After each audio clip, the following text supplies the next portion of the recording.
Guys, welcome back to my another blog. আজকে হচ্ছে মঙ্গলবার, আর আজকে আমি একটু বিপত্তারিণী ব্রত করব। তো বিয়ের পরই প্রথম আমি নিজে একা হাতে বিপত্তারিণী ব্রত করছি। তো তাই আজকে সারাদিন আমি অনেক কিছু করব। আজকে সকাল সকাল স্নান টান সেরে নিয়েছি। এখন আমি একটু নিরামিষ রান্না করব। রান্না করে গুনগুনকে স্কুলে পাঠিয়ে তারপর আমি পুজো করব। তো ওইদিকে মুগ ডাল সিদ্ধ করে রেখে দিয়েছি, আর সব ফুল বেলপাতা সব কিছু ফল মিষ্টি গুছিয়ে রেখেছি। সকালবেলায় এগুলি গুছিয়ে রেখে দেওয়া হয়েছে। তারপরে আমি গুনগুন সোনা স্কুলে চলে গেলে তারপর পুজোটা দেব। তো এই যথারীতি স্নান টান সেরে ভোগ সাজিয়ে আমি বসে গেছি পুজো দিতে। তো আমি ঘরটা এখনও বসাইনি। আগে কলা পাতার মধ্যে স্বস্তিক চিহ্ন এঁকে তারপর আমি বসাবো।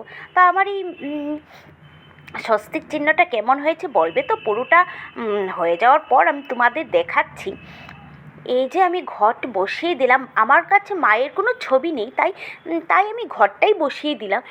ঘরটা বসিয়ে পুজো করবো। আর এই হচ্ছে মায়ের স্বস্তিক চিহ্নটা এঁকেছি। তো কেমন হয়েছে বলবে? বেশি কিছু আয়োজন করিনি, শুধু নামে মাত্র আমি পুজোটা দিচ্ছি। কারণ আমি তো ভাড়া থাকি, সেই জন্য আমার এত কিছু করতে পারছি না। তো যাই হোক, আমি ছোটো করেই পুজোটা করব। আর এখন মায়ের ব্রত কথাটা পাঠ করব। পাঠটা শেষ করেছি। এখন মায়ের পাতাটা আমি নদীতে বিসর্জন দিতে যাব। তো সেই জন্য আমি নাইটি পরেছিলাম, সেই জন্য সেটা ছেড়ে আমি শাড়ি পরে নিয়েছি, যেহেতু আমি রাস্তায় বেরোবো। শাড়ি পরে আমি তেলের কৌটো, সিঁদুরের কৌটো আর এই পাতাটা থালার মধ্যে নিয়ে যাচ্ছি নদীতে।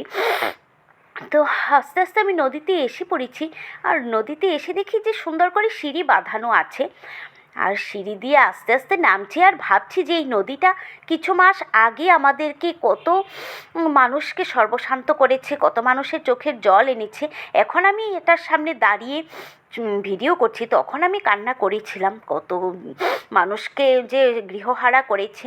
তো যাই হোক, আমি সব সেরে এসেছি। এসে শাড়ি টাড়ি খুলে মুখ হাত ধুয়ে এখন আমি গুনগুন সোনাকে স্কুল থেকে আনতে যাব। তো আমি ওকে স্কুল থেকে আনতে যাব, তাই এখন আর শাড়ি পরলাম না। এখন আমি সালোয়ার কামিজ পরে নিয়েছি। তো আমার পুজোটা কেমন হয়েছে তোমরা কমেন্ট করে জানাবে। ততক্ষণের জন্য বাই ভিউয়ার্স।